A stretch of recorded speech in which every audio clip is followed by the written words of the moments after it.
Welcome to Parenting Decoded, a podcast for practical approaches to parenting. I'm Mary Eschen. Most of us earnestly want to have a zapper that will turn our kids into sweet, kind, helpful, and thoughtful children. We'd pay a lot of money for such zapper technology, but alas, none exists. So some of us have to do the hard work of training our kids in the nicer ways of the world. Since we're so challenged, I was very happy to be introduced to Teresa Ramirez, a motivational speaker, and get this, a kindness coach. Wow, just who we needed. Well, Teresa's here with me today, so listen up for some really wonderful and easy ways to draw out the inner kindness that we know is in each of our children's hearts. Welcome, Teresa. I'm so happy to have you here today. Thank you, Mary. I am very happy to be here as well. Hey, when we were talking, I loved some of the scientific data that you were telling me about kindness and how it impacts us. Tell me. Yeah, that's right. I said it is not all fluff like a lot of people say. Well, that sounds really nice, but there is scientific studies that have been done that where you and I exchange an act of kindness, your serotonin levels go up and so do mine. And serotonin are our happy hormones. And from one little act of kindness, you and I are both happy. Two people are now happy. But the fascinating thing for me is anyone watching, observing that act of kindness, their serotonin levels also go up. So now you have a room full of happy people. And so that to me is what I call the kindness ripple. And if everyone is working in their little corner of the world doing just small acts of kindness, they're all creating those ripples of kindness. And eventually those ripples are going to merge together and create waves of kindness that wash across the country and around the world. Yeah, we certainly would love to have a little bit more kindness going on and more waves of kindness in our world. I was wondering how you encourage families to, we are so busy and everything. How do you encourage families to bring kindness? What simple ways do you have of bringing it into family life? Bring it. First of all, I know how busy and how stressed out parents are today. So I always encourage them, keep it simple.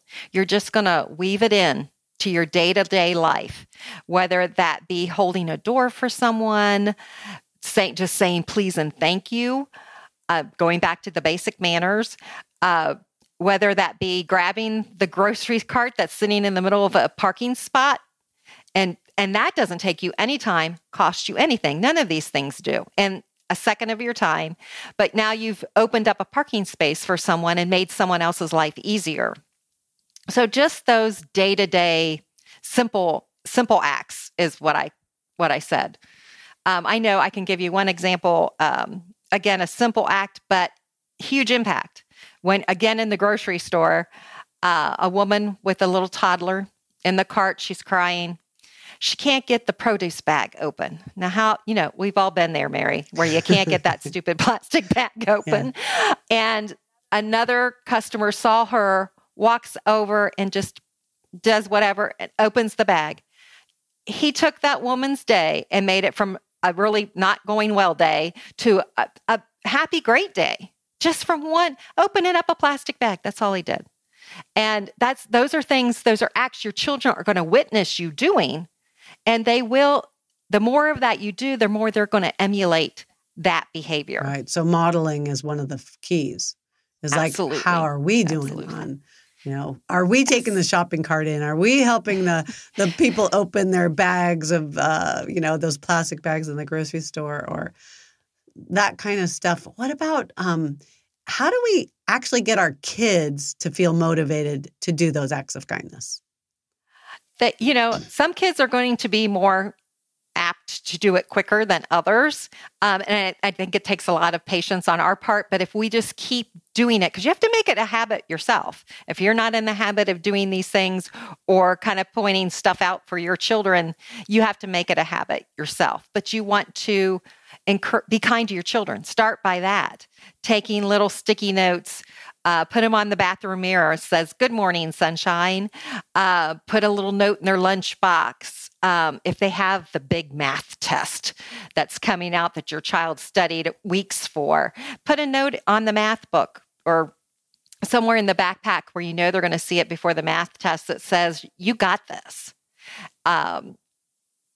Or I don't know, some schools are different. If you can take the cell phone out at lunchtime, text them when you know their lunches and says, hey, I'm thinking about you.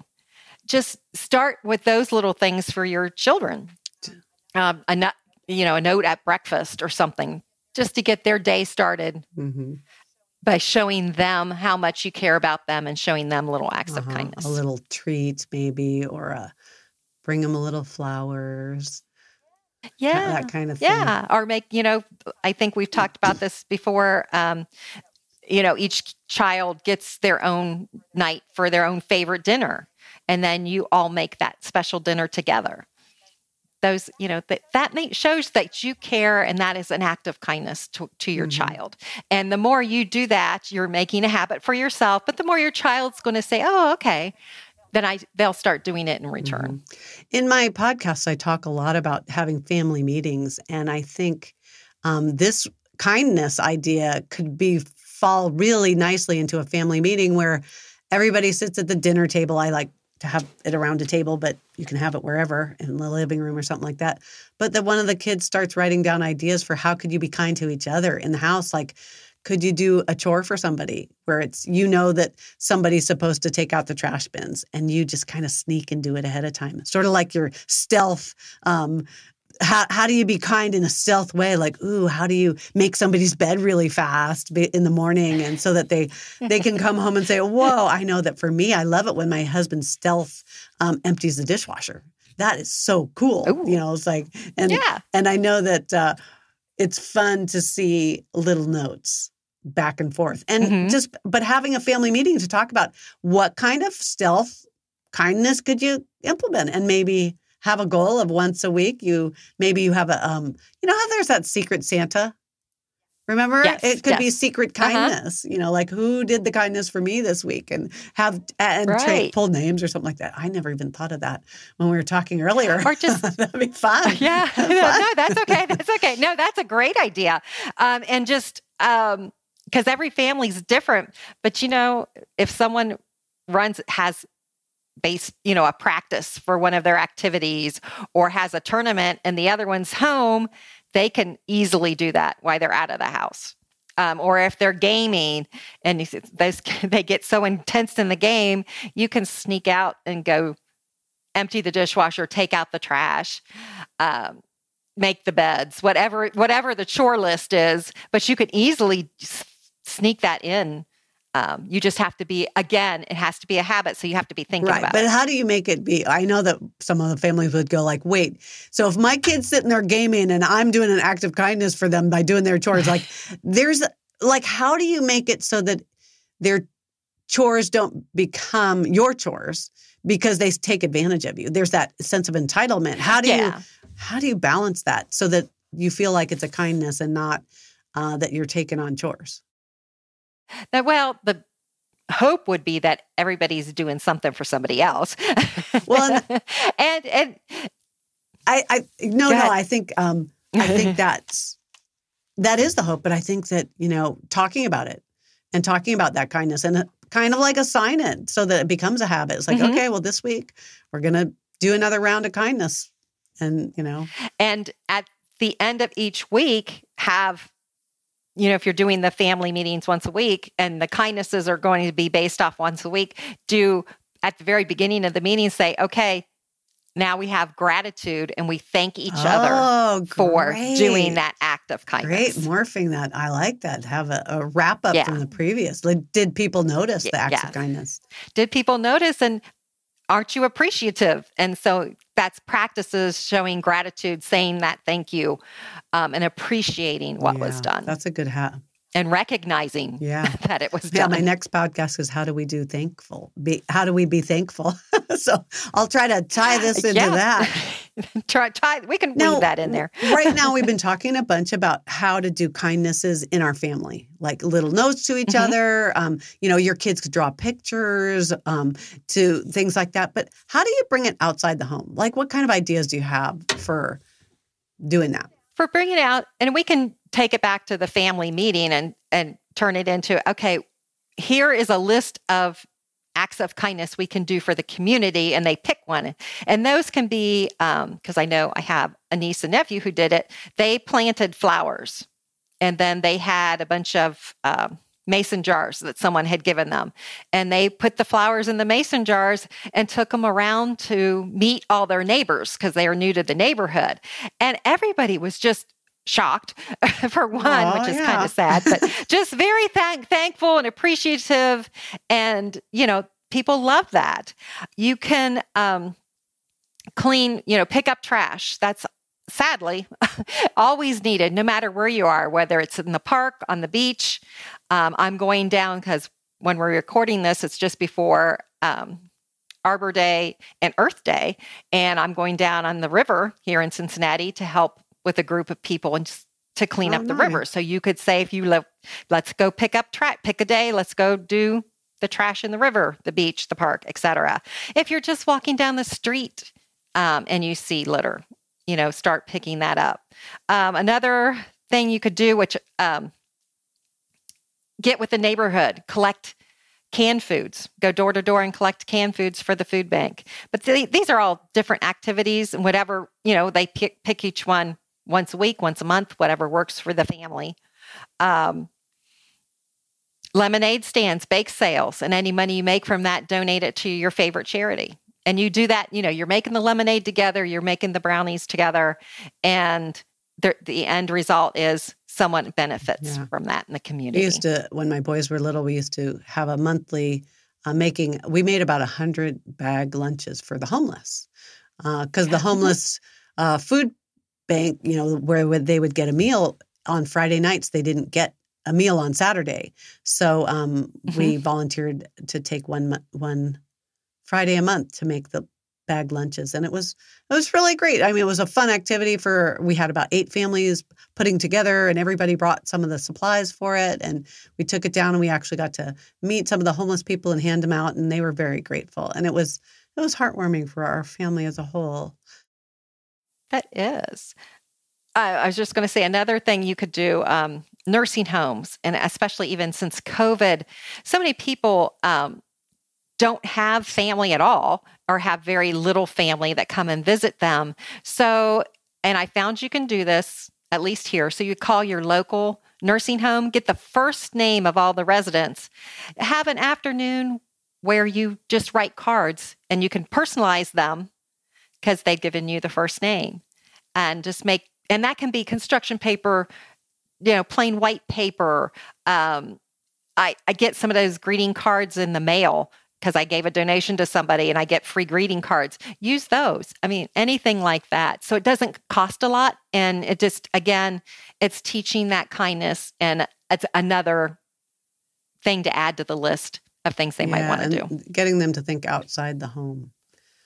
I have a lot of, I have plenty of parents who really feel that their kids are entitled. And I think it is something that we need to do as parents to make sure that we take our kids outside of our bubble and show them that there is a world out there that needs kindness, that in ways that we take for granted at our own homes, that we have food and shelter and, warm place to live. And I think that going out to serve those communities, and we have friends and we have family, it's such a nice addition to our parenting, and it can warm my heart. I know that when I go with my family to give all those homeless people bag lunches in a safe way, that was a very safe and organized way, we really felt like they were doing us a favor by allowing us to do this for them. And it just kind of warmed my heart, and it warmed my heart to see the kids interacting too. How about, when we were talking, there's the sort of like the outside of your house that's in your community. And then you talked about outside projects in the world, as opposed to, sort of how do you step it up so that you're not just thinking about your own neighborhood. You live in Ohio. I live in, Silicon Valley, California. Yes. Yes. There's a lot you can do. I know we talked about, like I said, Earth Day's coming up, and that can go out amongst and cleaning the trash up. That's even beyond your community in a lot of ways. other world activities. But, aside from cleaning up the trash, you can do the Be Kind to the Ocean. I know we had the Dolphins Day was last week. It's use reusable grocery bags, reusable water bottles, all those things. The less plastic you use instead of, I know I've said the 6-packs of beer and soda, they have the plastic rings. Well, instead of buying those, buy the soda and the beer that are in the box. Or as my friend who loves wine says, buy wine, you can recycle the wine bottles. So those kind of things can all be done.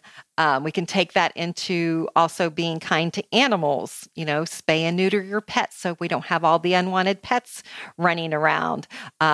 Feral cats are a big deal here. I don't know about your way. So we can cut down on that by spaying and neutering the pets. Or if you just have old towels, old blankets, donate those to the animal shelters as well. All those little, again, they're not huge things. They don't cost anything to do, but yet you're making a big impact more on the world scale. I love that idea. Sort of like, how do you teach your kids about recycling and why we recycle and the benefits and things like that without lecturing. I mean, that's always a two-edged sword with parents where we want to give a lecture on ecology and why we do this. It's like, instead like, let's look it up on the internet maybe and see how many plastic bags get generated and why did they change from plastic bags at the grocery store to paper bags. And I know in California, at least they have, and they're charging for bags in California.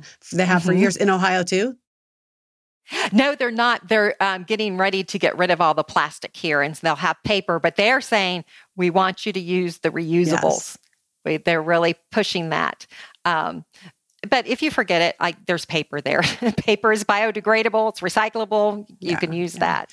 Hey, one of the other topics that we talked about was, we were just talking about modeling for our children and what we do. Their little eyes are seeing us. And their big eyes, as they grow older, they see if we are saying to recycle and then we never recycle ourselves or something like that. But there were a couple of other things that you were talking about that we might want to really be aware of as we... Oh, yeah, we do. First, I want to, when I say modeling, what we want to do is name ourselves as CEO of the family and create the culture and philosophy. And that is how we model you create that by modeling and being the example. The two number one things that parents should never, ever do is, yes, your kids do see your social media. So what are you putting out there? What are you yelling about politics? Are you yelling about mask mandates? Are you yelling? Don't. That's one of the worst things parents can do, because I don't care what a parent says, their kids are going to read your social media. So what you would do instead is put kind messages out there. Kindness is contagious. Throw kindness around like confetti, couple things. Happy Monday. Happy day after taxes, which is coming up. It's today. The taxes are over. It's done. Yeah. Woohoo. Those kind of things. Or put out your favorite recipe. Hey, we tried this last night. It was fantastic. Give it a try for your family. A friend that went through cancer puts out cancer prevention tips. Those things are all positive and useful in the environment, in the community, and people. That's much better than yelling and screaming and saying nasty things. And the thing with when you're infusing, the more kindness you infuse into your world, whether it's social media, in your household, in the community, the less room there's going to be for that other stuff. So we want to keep the junk out. And then the other thing, which must be the hardest thing in the world, because I get more comments about it, is there is no room in your journey in kindness for road rage. And everybody's like, but he cut me off. Yeah. And the world didn't come to an end. And I know it's hard. It was a difficult habit for me to break. And I got those obnoxious neon green and neon orange sticky notes, and I put it right where my horn is, so that before I hit that horn, I have to see that. And it's I put stop in big bold letters on it. And what I do is just, if I start to get that road rage coming in, I just see that stop. So I stop, take a deep breath, And then usually for me, it's gone. It's gone. And again, okay, he cut you off, but nothing bad happened. He probably didn't even know he cut you off. So that's to keep that in mind. And remember, in their car, you probably are driving your kids somewhere. If you were like me at an age, so they're either sitting in the seat next to you or in the back. And yeah, they might have their headphones on. They're watching their show or they're listening to something in the headphones. They notice, they see, they may not be able to hear you because of that, but if your hands are flashing around doing colorful gestures, they're going to see that. And again, you just want to just take a deep breath, put obnoxious sticky notes wherever you can to make yourself stop. And I think if you do find yourself hitting that road rage, I think it's a great opportunity to model how we need to change for our kids. Because, if you do blow up, I think it's a great modeling to come back and say to our kids, our spouse, whoever was in the car with us, like, I'm really sorry I did that. That was not worth it. All that anger and resentment that came out over that. And I can't even, it has no consequence. So how can I do that differently? And like, maybe I'm going to go get a bigger stop that I put on my horn or something like that. But, and our social media, if we find ourselves having posted something that caused a lot of hurt in our, social circle, and our kids can see that, how it does that we can say like, and have a open discussion about how I could be more kind and be willing to admit that I'm not perfect, and take info from our kids. It's like, hey, what would you do? Absolutely. How could I do this better? Sort of making ourselves vulnerable, I think, is part of what I think of as, as part of my parenting journey. I just have to apologize. If I'm not being kind, I think it's okay for someone to call me out on it too. My kids say, wow, Mom, that wasn't very kind. It's like, I'm hoping they won't have to do that. But if they do.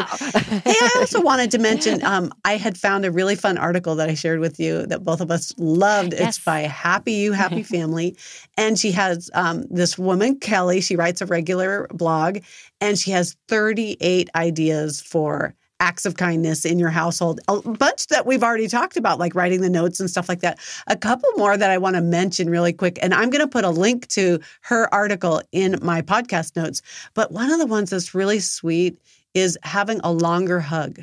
Let's say your kid was woken up and you can see that they might need a hug, and you give them a hug every morning.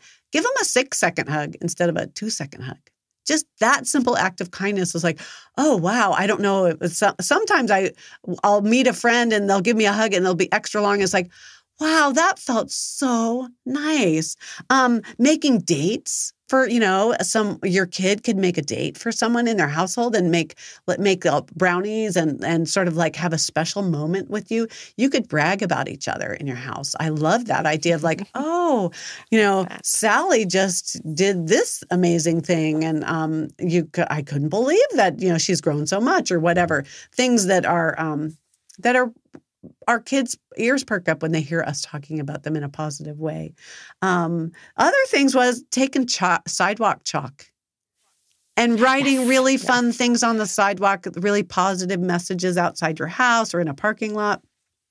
You could lend have your kid lend one of their favorite toys or books to somebody. Write a teacher's notes.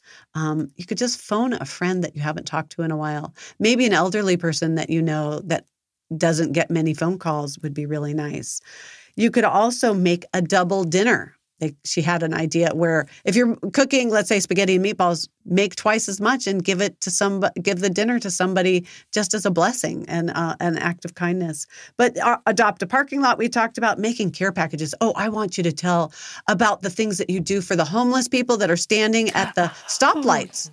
Teresa, it was such a great idea. I want you to explain it. What do you do at I call them kindness bags, and you can put in there like toothbrush, deodorant, any type of toiletry like that, a little bottle of water,